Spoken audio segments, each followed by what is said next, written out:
Hello दोस्तों, नमस्कार दोस्तों, स्वागत है आप सभी का ऑनलाइन एडा फर्स्ट डे यूट्यूब चैनल पर। इस वीडियो में हम बात कर रहे हैं एक बड़ी और लेटेस्ट अपडेट के बारे में जो कि संबंधित है प्री प्राइमरी शिक्षक भर्ती को लेकर 10,684 प्री प्राइमरी शिक्षक भर्ती के विज्ञापन के बारे में।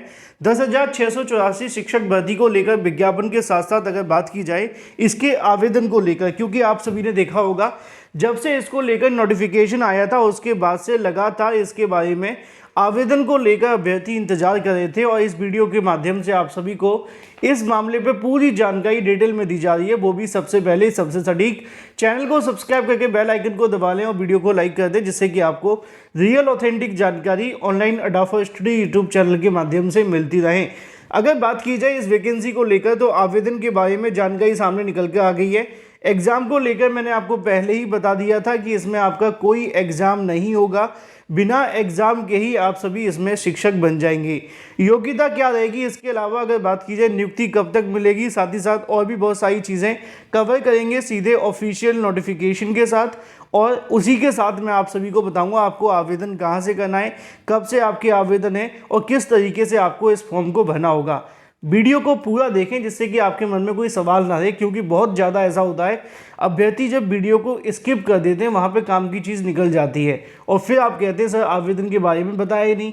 वही मैं आपको बताने जा रहा हूँ, लेकिन डिटेल में समझ लेना। जिन छात्रों को नहीं पता है इस वैकेंसी में आवेदन के बारे में उनको मैं जानकारी दे दूं कि ये जो आप सभी के लिए वैकेंसी निकाली जा रही है, जो आपके आंगनवाड़ी जो होते नहीं, जहाँ पे आपको आंगनवाड़ी के रूप में जो बच्चों को पढ़ाया जाता है, हालांकि वहाँ पे ज़्यादा कुछ होता नहीं था इससे पहले। अब जो आंगनवाड़ी केंद्र होते हैं ना, उन्हीं को अपडेट किया जा रहा है। अपडेट करने का मतलब ये है कि उनको प्री प्राइमरी बनाया जा रहा है, क्योंकि 1 to 5 और 6 to 8 को लेकर तो सरकार के पास में बच्चे पढ़ाने के लिए होते हैं, लेकिन क्या बच्चा सीधा पहली क्लास में पढ़ सकता है? जी नहीं। तो इसलिए जो 0 से लेकर के कह सकते हैं कि 5 साल के जो बच्चे होते हैं उनके लिए एक आंगनवाड़ी केंद्र बनाए जाते हैं। अब इस आंगनवाड़ी केंद्र में होता क्या है वो भी आप जानते हैं, ज़्यादातर बच्चों को खिलाना पिलाना और इन्हीं से संबंधित कार्य होते थे, पढ़ाई लिखाई ज़्यादा हो नहीं पाती थी, ठीक है ना। तो इसी बात को ध्यान में रखते हुए अब क्या किया जा रहा है, अब यहाँ पर जो स्पेशल कहीं ना कहीं एक शिक्षक भर्ती निकाली जा रही है जिसमें प्री प्राइमरी शिक्षकों को रखा जा रहा है। अब ये प्री प्राइमरी जो शिक्षक आप सभी को देखने के लिए मिलने वाले हैं, इसमें टोटल कितनी वैकेंसी है वो मैं आप सभी को बता दूं। कुछ बदलाव इस वैकेंसी में किए गए, कई जिलों के अंदर सीटों की संख्या ऊपर नीचे भी हुई है। ध्यान से देखिए, आगरा के अंदर 161 पदों पर शिक्षक भर्ती है, अलीगढ़ के अंदर लगभग 159 हैं, इलाहाबाद के अंदर 287 हैं, अम्बेडकर नगर के 141 हैं। आप किस जिले से हैं इसकी जानकारी अवश्य दें। अमेठी से 137 हैं, औरैया से 100 हैं, आजमगढ़ से 325 हैं, इसके अलावा बागपत से 64, बहराइच से 173 हैं, बलिया के 212 पद हैं, बलरामपुर के 131 हैं, बांदा से 94 हैं, बाराबंकी से 169 हैं, बरेली से 190। बहुत सारे अभ्यर्थी पूछ रहे थे क्या हम एक से ज़्यादा जिले में आवेदन कर सकते हैं, इसका जवाब भी मैं आपको आगे दूंगा। लिखा हुआ है कि भदोही से लगभग 96 पद हैं, इसके अलावा बिजनौर से अगर बात की जाए तो 159 हैं, बदायूं की बात करें तो 179 पद हैं, बुलंदशहर से अगर बात की जाए तो 205 है, चंदौली के 128, चित्रकूट के अगर बात करें तो 57 हैं और देवरिया की बात की जाए तो 225 हैं, एटा के 102, इटावा के 100, दोनों अलग अलग हैं। फैज़ाबाद की अगर बात की जाए तो 166 हैं, फर्रुखाबाद के 166 हैं, फैज़ाबाद की 166 हैं, नहीं फर्रुखाबाद के, दोनों एक जैसे ना, देख ही लेते हैं। 166 फैज़ाबाद के हैं, फर्रुखाबाद के 106 हैं, ठीक है।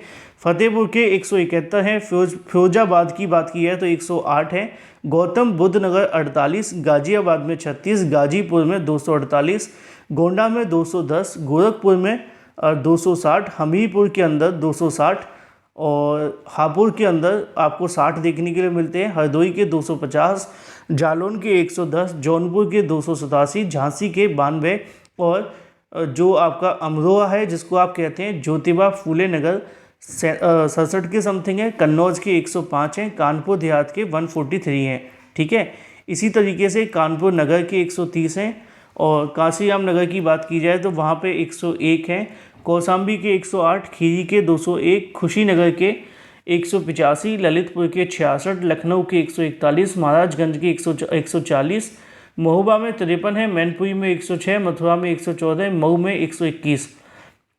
मेरठ में 137, मिर्ज़ापुर जहाँ पे आपकी सीट तो चली रही है, आपने देख ली होगी है ना, 139, मुजफ्फरनगर 112, पीलीभीत 106 और प्रतापगढ़ 219, रायबरेली की बात की जाए 209, रामपुर के अंदर 96 और सहारनपुर के अंदर जो आपके पद हैं वो तकरीबन 152 हैं। तो ये आपका पूरा का पूरा डाटा है। जो शहर नीचे रह गए हैं आप उनको पढ़ लेना, नहीं तो अभ्यर्थी कहेंगे सर ये सारी बातें तो चलो हम देख ही लेंगे, आप मुद्दे पे बता दो। तो ये तो आपकी टोटल वैकेंसी है। 10,684 पदों पे आप सभी के लिए वैकेंसी देखने के लिए मिल रही है जो आंगनवाड़ी केंद्र हैं इसके लिए। अब इसमें जो चीज़ें आप सभी के लिए थी, जब से वैकेंसी आई थी तब से अभ्यर्थियों के मन में सवाल था कि अभी तक इसके आवेदन क्यों नहीं लिए जा रहे हैं। और पिछली बार मैंने आप सभी को बताया था कि बड़ी संख्या में अभ्यर्थियों ने इसको लेकर SCRT यानी कि लखनऊ निदेशालय जाकर के धरना प्रदर्शन किया था। यहाँ पे लिखा भी हुआ है, राज्य परियोजना निदेशक कार्यालय, समग्र शिक्षा विद्या भवन, निशांतगंज, लखनऊ, जिसको आप हिंदी में SCRT कह सकते हैं, शॉर्ट में, सॉरी, हिंदी में ये कहते हैं, ठीक है।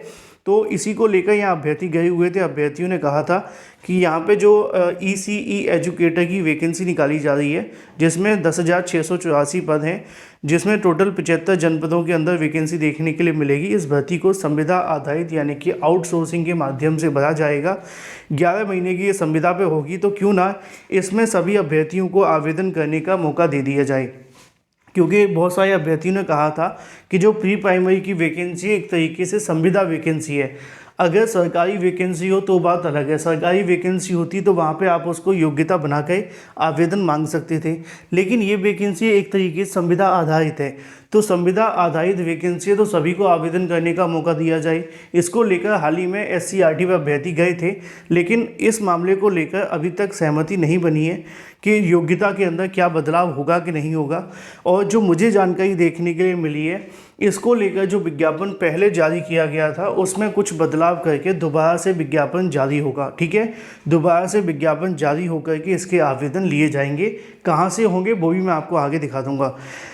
वैसे तो इसमें जो आवेदन मांगे गए थे वो आप सभी को देखने के लिए मिले थे। जो बीएड करने वाले अभ्यर्थी, नर्सरी का बीएड होता है, अगर आपने कर रखा है तो आप आवेदन कर सकते हैं। अगर आपने नर्सरी जो टीचर ट्रेनिंग कोर्स है जिसको आप NTT के नाम से जानते हैं, वो भी इसमें आवेदन कर सकते हैं। या अगर आपने 2 वर्ष का कोई डिप्लोमा कर रखा है तो भी आप इसमें आवेदन कर सकते हैं। DPSC कर रखा है तो भी आवेदन कर सकते हैं। 21 से लेकर 40 वर्ष के अभ्यर्थी आवेदन करेंगे।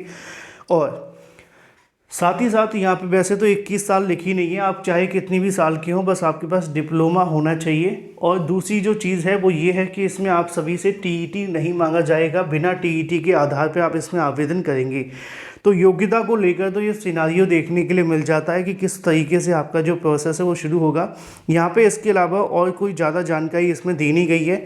रही बात इसके आवेदन को लेकर, तो उसके बारे में जानने के लिए आप सभी को गूगल में आना होगा। जैसे ही आप गूगल में आएंगे तो गूगल में आने के बाद आपको इस वाली वेबसाइट पर जाना है, सेवा योजन वेबसाइट जो ये वाली है, इस पर आप जाएंगे, ठीक है। और इस पर जैसे ही हम क्लिक करेंगे तो उसके बाद आपकी जो अगली वैकेंसी है या अगली जो विंडो है वो ओपन हो जाएगी। इस विंडो पे आने के बाद आप सभी के सामने बहुत सारी चीज़ें यूँ तो मिलेंगी, लेकिन जो काम की बात होगी, अगर आप इसे अपने मोबाइल में ओपन करेंगे तो डेस्कटॉप पर जाकर के कर लेना। या 3 डॉट में क्लिक करने के बाद एक ऑप्शन आता है रिक्वेस्ट डेस्कटॉप साइट, तो ये बड़ा हो जाएगा। कंप्यूटर में ओपन करेंगे तो दिक्कत नहीं आएगी। अब आपको जब जॉब के लिए सर्च करना हो तो आप इस वाले ऑप्शन पे क्लिक करना और जॉब के बारे में सर्च कर लेना। यहाँ पे जैसे ही आप क्लिक करेंगे तो उसके बाद मैंने आपको पहले भी एक वैकेंसी के बारे में जानकारी दी थी। अगर आपने अभी तक इस पर अपनी लॉगिन ID नहीं बनाई है तो बना लेना। अगर नहीं बनाई है तो, क्योंकि आवेदन करने से पहले आपके पास में ये वाली ID होनी ही चाहिए, तभी आपके लिए जो मान्य होगी, ठीक है। इसके अलावा अगर आप जानना चाहते हैं कि वर्तमान में कौन सी वैकेंसी निकाली गई है, कौन सी नहीं निकाली गई है, तो इसको लेकर यहाँ पे आप सभी को आउटसोर्स नौकरियाँ पर क्लिक करना है ना। जैसे ही आप आउटसोर्स नौकरियों पर क्लिक करेंगे उसके बाद में ये पूरी की पूरी नौकरियों का डाटा आ जाएगा कि किस ज़िले से कितनी वैकेंसी निकाली गई है, क्या क्या इसके आवेदन है। तो यहाँ पे मैंने इसको लेकर सर्च किया है। अभी आपकी जो ECE एजुकेटर की वैकेंसी है उसको लेकर विज्ञापन जारी नहीं किया गया है, लेकिन जो मुझे जानकारी देखने के लिए मिली है कि इसको लेकर विज्ञापन बहुत जल्द जारी होने वाला है। और इसके बारे में जो जानकारी अधिकारियों ने दी है उसके मुताबिक उनका कहना ये है कि इसके अंदर कुछ बदलाव किए गए हैं, जिसके चलते अभी इसका विज्ञापन नहीं आ रहा है। अभी जो नया विज्ञापन आपका संशोधित होकर के आएगा वो आपको नवंबर में देखने के लिए मिलेगा।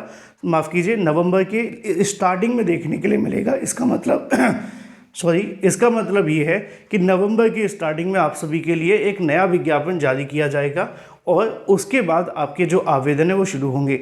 यानी कि अक्टूबर के बाद में नवंबर के फर्स्ट वीक में आप सभी के जो आवेदन है वो लिए जाएंगे और 15 से 20 दिनों के अंदर आपके आवेदन लेकर के नवंबर के लास्ट में आते आते आप सभी को नियुक्ति पत्र दे दिए जाएंगे।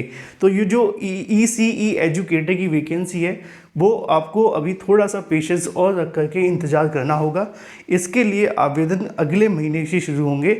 जो मुझे जानकारी मिली है उसके मुताबिक 3 तारीख के बाद में कभी भी आपके आवेदन शुरू हो जाएंगे, 3 नवंबर के बाद, और उससे पहले आपका विज्ञापन भी आ जाएगा। तो ये थी पूरी की पूरी जानकारी जो अभ्यर्थी जानना चाहते थे। अभी भी आपके मन में कोई सवाल है तो कमेंट करके पूछ सकते हैं। Thank you for watching this video.